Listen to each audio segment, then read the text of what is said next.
Oi, tudo bem? Esse é o BTC Money, seu programa de finanças pessoais, economia e investimentos da BTC. Meu nome é Gustavo Habib, eu sou instrutor de Soft Skills e Marketing pela BTC e no episódio de hoje a gente vai falar sobre livros importantes e recomendados pela equipe aqui, né, ou por nós que estamos aqui gravando, no caso, de finanças pessoais, economia e investimentos. Então, fica atento até o final, porque a gente vai falar sobre uma série de livros de temáticas diferentes. E para me acompanhar e me ajudar bastante aqui nas indicações, estou com o Marco Palhares, instrutor de investimentos do nosso curso de business, o GBP. Fala aí, Marquinho. Grande Habib, olá pessoal, é sempre uma honra, um prazer estar aqui no nosso BTC Money, nesse que é o nosso episódio de número 61. Vamos falar aí um pouquinho sobre boas fontes de aprendizado, né? Os nossos livros, Habib. Vamos que vamos. Pois é, vamos para cima, né? Queria fazer uma menção honrosa ao Rafael Lopes, o Rafa, nosso querido colega de bancada, que hoje infelizmente está ausente, mas voltará para o próximo episódio para contribuir ainda mais com essas análises, essas indicações, né? Enfim, peço para você que está acompanhando a gente pelo podcast, através do BTCcast ou pelo YouTube, para seguir a gente também lá no Instagram, @instabtcompany. E hoje, como a gente vai fazer indicações de livros, os links dos livros indicados estarão na descrição do YouTube. Então, se você acompanha pelo podcast, depois acompanha o YouTube para pegar o link e, enfim, adquirir o livro se você acha que faz sentido para você ou não, né? Mas esse episódio vai ter sim recomendação, mas não é de investimentos, é recomendação de livros, né? Esses aqui pode ir na fé que as leituras são interessantes, enfim, podem distrair e ensinar bastante coisa, né? E lembrando, né, Marquinhos, acho que é um ponto importante para começar, né, falar um pouco da importância da leitura, porque hoje eu vejo muita gente se informando e aprendendo via Twitter, tá? E eu sou um grande fã da leitura mais densa, completa, né? Eu acredito que você também, né? O que você acha por que a leitura é tão importante, hein, Marquinhos? É importante absorver conhecimento de diversas fontes, né, Habib? Não que o Twitter não seja importante, é uma fonte de conhecimento, é uma fonte de estudo antropológico, talvez, sociológico, mas nos livros permitem que a gente encontre conhecimento que lá em 140 caracteres a gente não tem acesso, nem sei se o Twitter ainda tem essa limitação de 140 caracteres, mas ter acesso aos livros, e uma coisa muito boa hoje é que tudo é muito rápido, né, Habib? Depois que eu conheci o Kindle e vi que eu não precisava ir na livraria ou menos encomendar livros físicos, eu poderia clicar em um clique, né? Sem nenhuma fricção, já está lá o livro para mim, o negócio se tornou muito mais democratizado, né? Então todo mundo tem muito acesso, né, Habib? É muito importante, Pois é, pessoal. eu concordo plenamente. Sei que existem os custos, né, em relação aos livros, muitos estão diminuindo, né, alguns ainda continuam bastante caros. Porém, eu acredito que é muito importante a gente trazer um pouco desse conhecimento mais denso e entender a linha de raciocínio dos autores, especialistas, né, as pessoas que acabam escrevendo e trazem esse conhecimento, né? Lembrando que conhecimento é diferente de informação, né? O que você faz com aquela informação, como você conecta os pontos. E aqui a gente trouxe uma série de livros, desde livros mais simples, né, mais tranquilos, até livros bastante complexos aí para realizar a leitura. Então vamos começar, né? A gente vai começar aqui falando sobre finanças pessoais. Então vou começar light, Marquinho. Finanças pessoais, livros mais tranquilos para você que está ouvindo a gente, né, e quer dar um jeito aí nas suas economias domésticas. Marquinho, vamos lá, começa aí. Fala um livro de finanças pessoais, indicação sua aí. Excelente. Já vou começar, Habib, causando, tá? Vou falar um livro que tradicionalmente a gente não usa como finanças pessoais, mas que, na minha opinião, é bastante importante para a nossa vida também, que é, em menção aí ao nosso grande Renato Aracaki, o livro do Bob Pfeiffer, O Dobre Seus Lucros, né? A ideia dele é um livro escrito para empresas, mas que todo o conceito também funciona para as finanças pessoais. Então, ele dá várias dicas de como que a gente consegue, num CNPJ, reduzir os gastos, aumentar os ganhos e aí, consequentemente, ter maior poupança mensal, né? Então, trazer isso daí para a nossa vida pessoal é um excelente aprendizado, viu, Habib? Já começando, quebrando, que você falou para começar simples, já comecei com o que é mais avançado, mas tamo aí, tem mais simples daqui a pouco, tá? Você também tem uns, né, de finanças pessoais? Tenho para também. recomendar para Já a que você galera? começou com complicado, eu também vou complicar aqui, né? Que é um livro que ele é bastante famoso com o pessoal do mercado financeiro e tal, e ele ganhou muita relevância depois que descobriu-se, né, que o grande guru aí do mercado financeiro, Warren Buffett, né, tem esse livro como seu guia prático. Né? Aqui a gente está falando do livro O Investidor Inteligente, do Benjamin Graham. Esse livro, ele começou a desenvolver, de fato, o que a gente chama de value investing, né? Então, entrar de fato na análise de uma empresa, nos resultados da empresa, nas estratégias e usar isso no mercado financeiro para poder formar uma boa carteira de investimentos, tá? Então é um livro bastante complexo, ele é um livro denso, não é um livro simples, né? Mas ele é um livro que resume bastante os conceitos, né? E essa filosofia de investimentos que eu acredito que muita gente acaba usando. Né? Então, ele é bom para investidores, mas é bom também para finanças pessoais e quem faz seus próprios investimentos. Acho que é bem interessante, apesar de não ser uma leitura fácil. Mas agora vamos facilitar a vida do pessoal, né, Marquinhos? Vamos lá.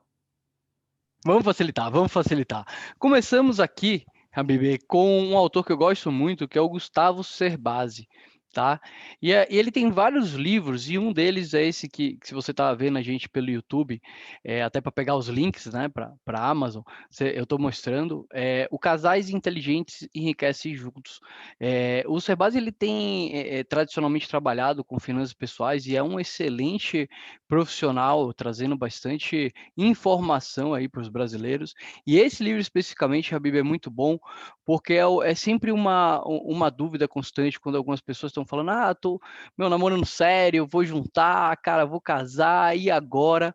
Lembrando que a grande maioria dos casais que não dão certo, tem um fator financeiro ali envolvido, né? Um cônjuge que é descontrolado, outro cônjuge que, nunca guardou dinheiro.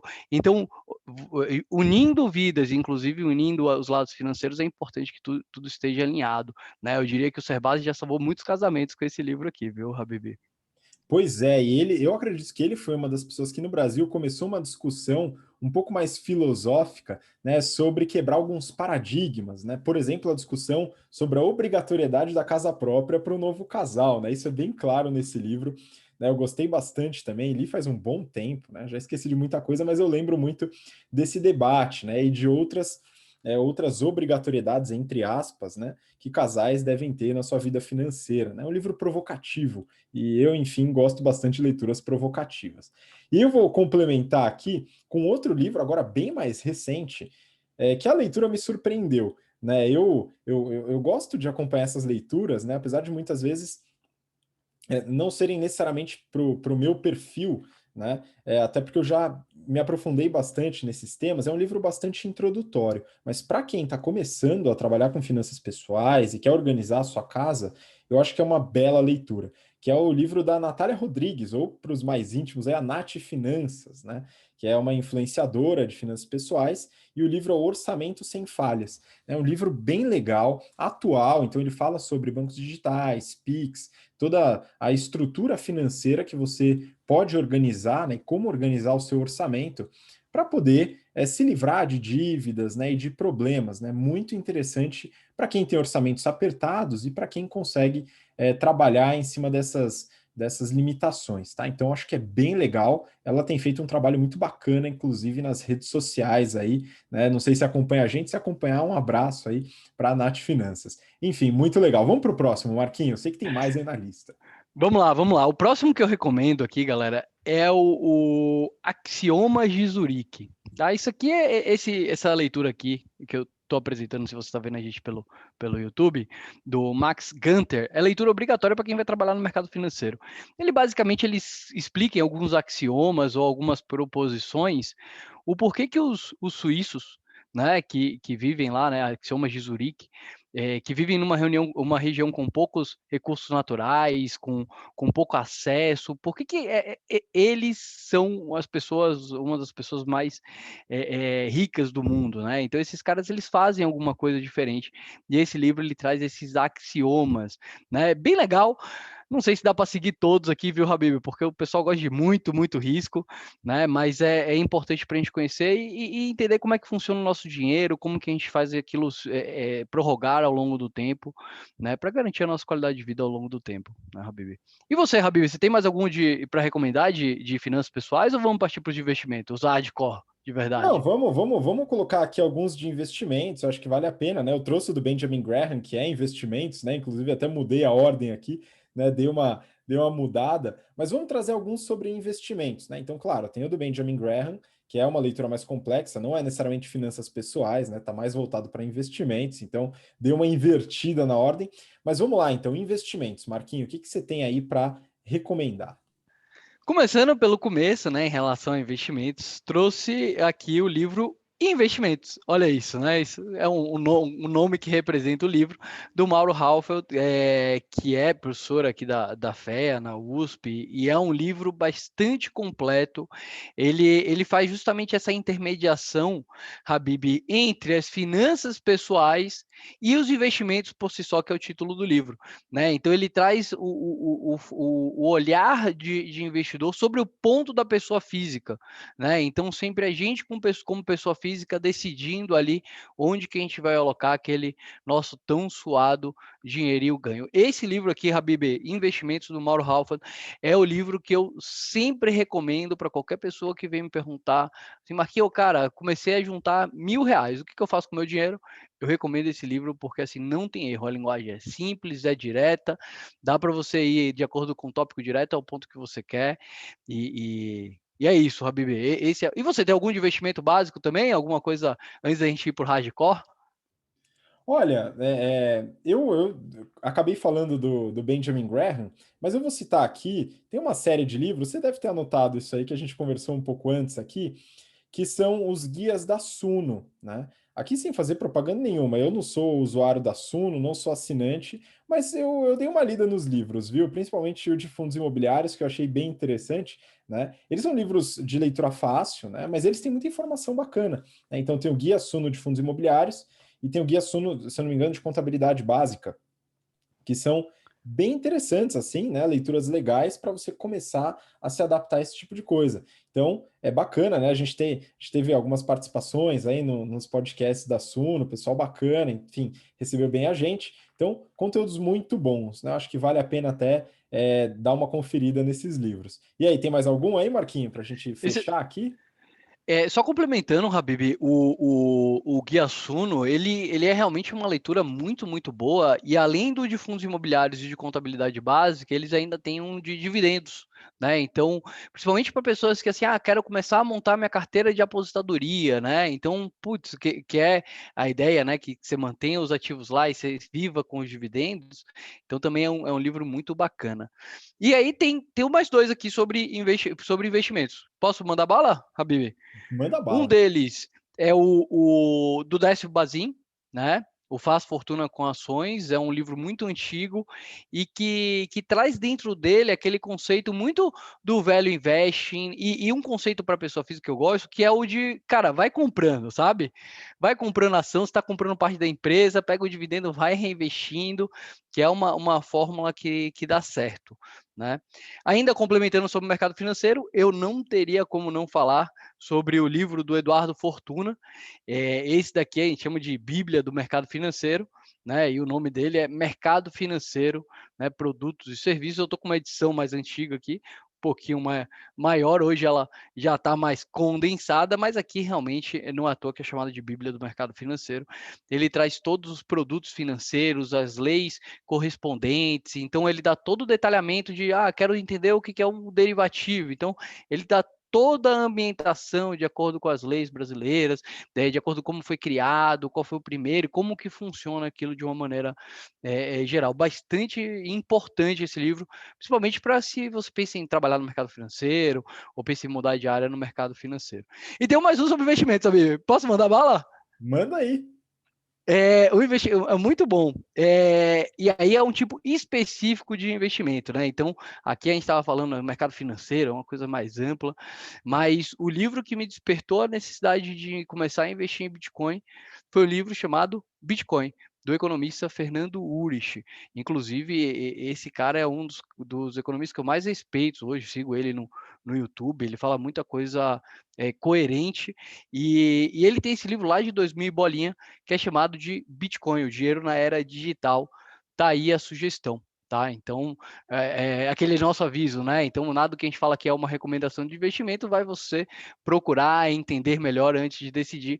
Se você pensa ou existe a possibilidade de investir em Bitcoin, esse é um livro que vai te trazer os conceitos importantes para você ter a segurança de decidir, né? Se investe ou não, Habib. E aqui fecha a lista aqui dos investimentos, Habib. Pois é, muito bom. A gente estava falando desse negócio de recomendação, mas os livros são recomendação, hein, pessoal? Mas esse negócio de isso não é uma recomendação de investimentos. Teve um comentário muito engraçado no episódio que a gente falou sobre custo de ter filhos, né? E o pessoal falou, pô, você teve que dar o disclaimer de que isso não é uma recomendação de ter filhos. Eu achei muito engraçado, né? Enfim, muito bom. Vamos lá, agora vamos mudar de assunto, né? E vamos colocar alguns livros de economia. Mas eu queria começar, Marquinhos, da gente falando sobre história. Então, eu acho muito importante, né? Legal, é importante a gente entender a economia nos dias de hoje, mas ter um aprofundamento histórico pode ajudar a gente a consolidar ainda mais esses conhecimentos. Então, tem alguns livros aqui que eu acho que valem a pena para a gente poder entender o contexto histórico da economia. E aí, claro, tem várias visões, várias indicações. Eu vou começar com uma aqui, então, tá, Marquinhos? Um livro que eu li, que eu achei espetacular e mudou bastante coisa na minha visão sobre a história da economia, foi um livro chamado Dívida, né? Dívida, Os Primeiros 5.000 Anos. O autor é o David Graeber, né? E esse livro, ele foi um best-seller, né? Principalmente lá fora, aqui no Brasil acaba vendendo um pouco menos, até porque, se eu não me engano, não tem uma versão digital, só a versão física, e é razoavelmente caro. Esse livro, ele faz uma caçada antropológica em relação a crédito e moeda, né? E né, nesses estudos dele, ele consegue encontrar, né, através desses estudos, que a moeda, né, segundo o que ele pesquisou, e aí tem alguns antropólogos que fazem essas pesquisas também, né, a moeda como a gente conhece hoje, ela foi concebida como crédito, né, e não necessariamente como escambo, né, uma evolução do escambo. Então, e a partir disso ele faz uma análise da antiga Mesopotâmia, né, impérios romano, egípcio, e vai seguindo a história, né, contando sobre o que foi o crédito, a moeda, como foram usados e aspectos relacionados, vamos dizer assim. Então é um livro bem legal, né, bem mente aberta aí, para mudar algumas concepções, né, mas é interessante. Marquinho, vamos lá, mais livros aí para a gente entender história econômica. Vindo agora para o Brasil, né? Quer dizer, depois que você pega a história praticamente inteira, 5.000 anos, né? Vindo aqui um pouquinho para a realidade brasileira, um livro muito bom da Miriam Leitão, é chamado de Saga Brasileira, um livro que nos permite entender a história do nosso país, né, que muitos brasileiros viveram, da hiperinflação, aquele negócio de, meu, todo mês tudo fica muito mais caro, e ela traz todo o conceito econômico por trás, o que estava acontecendo, trazendo bastante história. Tá? Mas aí, Habib, tudo bem, a Miriam Leitão com a saga brasileira é uma história mais contemporânea, né? E aí vou trazer também uma coisa, um período um pouquinho mais longe, que não é, tá? 5.000 anos de história, mas é o livro do professor Biratã Iório, que é dos proto-austríacos a Menger, que ele faz um corte na história e estuda alguns dos economistas de 1700 até 1800 e pouco, tá? Alguns economistas que viveram naquela época. É bastante legal ver o que o pessoal pensava, viu, Habib? Tá aí a sugestão, né, de leitura dos proto-austríacos a Menger, de Ubiratã e Ório.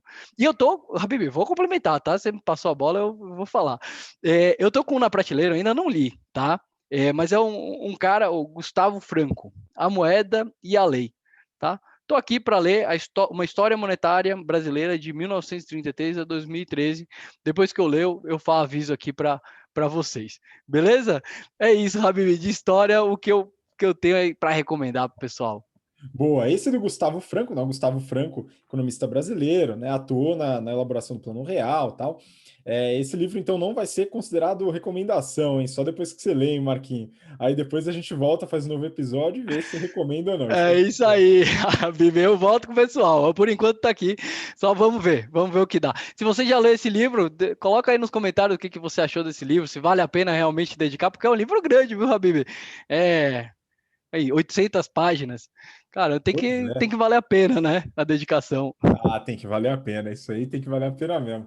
Mas ó, vamos lá então, história um pouco mais recente aqui, começando, enfim, anos 50, anos 60 em diante, né? A gente passou por um processo de financeirização nessa época muito grande. No final dos anos 60, até o final dos anos 60, resultados financeiros, né, resultados bancários, vamos dizer assim, nem entravam no cálculo do PIB, né, do GDP, né, se a gente falar lá Estados Unidos e tal. E depois, com a financiarização, isso acabou entrando e gerou um resultado impressionante. Hoje, a grande parte do PIB está relacionada a serviços financeiros. E esse assunto é discutido no detalhe num livro chamado O Valor de Tudo: Produção e Apropriação na Economia Global. Esse livro é escrito pela Mariana Mazzucato, que é uma economista bastante respeitada hoje em dia, é uma ítalo-inglesa, né? E ela faz pesquisas justamente nessa teoria de valor, né? O que é valor na economia? E essa discussão é feita de forma aprofundada, né? Segundo a tese dela, né? A gente perdeu um pouco essa finesse, né? De entender o que é valor de fato, né? O que é criação de valor na economia global e trazer essa discussão à tona. Então, ela faz uma certa crítica ao processo de financiarização, né? E de fato, o que é distribuição e o que é criação de valor, ou seja, para onde estão indo as recompensas e da onde estão sendo tirado, da onde está sendo tirado o eventual valor do que é criado, do que é feito, do que é desenvolvido, né? Então ela é especialista em inovação, em processos de tecnologia e fala bastante sobre esse link entre tecnologia e financiarização. Então é um livro que trabalha uma história mais recente, né? Mas é bem interessante para começar essa discussão sobre financiarização. Então, para quem gosta do tema, acho que vale a pena dar uma olhada nesse livro. Bom, vamos lá então. Acho que a gente pode passar agora da história e ir para a economia e para as teses, teorias econômicas, hein, Marquinhos? Então vamos lá. Eu sei que você tem bons livros aí para recomendar para o pessoal. Mas começa você, Habib. Fala um pouquinho sobre MMT. O que você recomendaria aí para a gente entender mais sobre essa escola econômica? Bom, vamos lá então. Acho que, enfim, tem uma série de leituras até para entender desde a história, né? Mas eu vou recomendar um livro aqui que ele virou um best-seller. Ele foi lançado no ano passado por uma autora que começou a ficar famosa trabalhando na campanha do Bernie Sanders nos Estados Unidos, né? Uma pesquisadora da Stony Brook University nos Estados Unidos. E ela escreveu um livro que é muito bem escrito, principalmente para quem não é da área de economia, né? Pessoas com um conhecimento um pouco mais leigo, vamos dizer assim, para explicar o que é essa teoria monetária moderna. Esse livro ele ainda não foi traduzido, né? Então o nome em inglês é The Deficit Myth, ou tradução livre, né? O mito do déficit. E a autora é Stephanie Kelton. Né? E esse livro ele mostra, ele procura mostrar, né, sobre o déficit que importa, que é o que ela coloca. Então, a discussão aqui é sobre sair da discussão orçamentária e ir para a discussão econômica, né? Trazendo na economia uma série de outras variáveis. Aqui falando sobre educação, então déficit educacional, déficit de saúde, déficit de tecnologia, enfim, outros déficits e como que isso se mistura com os aspectos econômicos, né? Aqui, interação entre Banco Central, Tesouro, principalmente focado no mercado americano, que é o que ela estuda de fato. Então, é uma leitura bem interessante, não é muito difícil, né? Tranquila, só que infelizmente ainda não tem a tradução. E ele aparentemente resume bastante, né, as discussões acadêmicas que são feitas nessa área. Então, é uma recomendação aí para quem gostaria de entender um pouco mais sobre essa teoria que está fervendo aí, principalmente pós 2008 e agora pós pandemia. Mas eu sei que o Marquinho tem algumas recomendações de uma outra escola, que é a escola austríaca, hein, Marquinhos? Então vamos lá, coloca suas recomendações aí. Vamos lá, e aprender MMT é importante, né? Porque não só está em voga, mas também como está sendo amplamente utilizado hoje em dia, né? Então, acho que temos que estudar para entender o que está acontecendo, e isso aí, consequentemente, afeta os nossos investimentos, né? Afeta a gente na física. Em relação à escola austríaca, que é o ramo que eu tenho estudado aí há algum tempo, que é engraçado em relação à escola austríaca, Habib, que eu entrei porque era uma escola que me explicava o que estava acontecendo, o que tinha acontecido com a crise de 2008, né? Então, tem a teoria austríaca dos ciclos econômicos, e aí depois você entra aí que você vai estudando um monte de outras coisas envolvendo, né, direito, sociologia, então uma coisa muito ampla. Mas tentei me ater aqui somente a parte de investimentos e a parte econômica. E aí o primeiro livro que eu recomendo é As Seis Lições do Ludwig von Mises. Esse é um livro, Habib, que foi feito pós-mortem do Mises através de uma palestra que ele deu em Buenos Aires. E ele dá 6 lições, né, básicas, então é bem tranquilo de ser entendido.